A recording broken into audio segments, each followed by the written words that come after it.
Sejumlah warga dari Kecamatan Samarinda Utara mendatangi Mapolresta Samarinda pada Senin, 21 April 2025,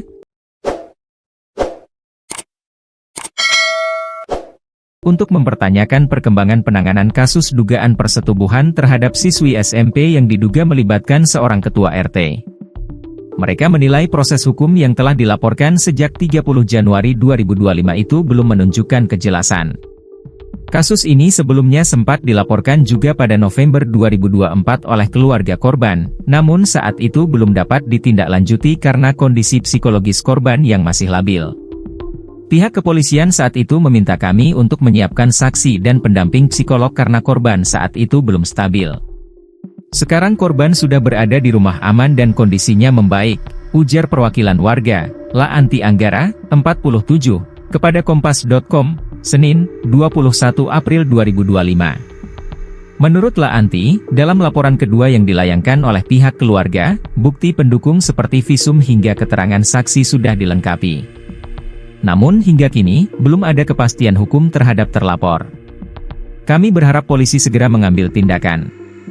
Bukti-bukti sudah ada, keterangan juga sudah disinkronkan. Jangan sampai ada korban lainnya, tambahnya. Ia menjelaskan bahwa dugaan persetubuhan terjadi pada Januari 2024. Saat itu, korban yang masih berusia 13 tahun diduga dibujuk oleh pelaku untuk masuk ke kebun dengan alasan mencari mangga, lalu dibawa ke sebuah pondok dan terjadi pencabulan hingga persetubuhan yang berlangsung lebih dari 1 kali. Kasus ini baru terungkap pada November 2024 setelah korban menceritakan kejadian yang dialaminya kepada teman sekolah, yang kemudian disampaikan kepada orang tua teman tersebut dan diteruskan ke keluarga korban.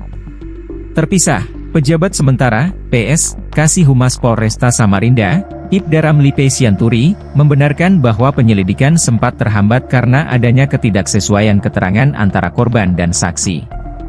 Keterangan itu berubah-ubah, sehingga tidak sinkron. Makanya penyelidikan sempat terkendala. Tapi saat ini penyidik masih terus mendalami kasus ini dan akan diusut tuntas, ujar Ramli.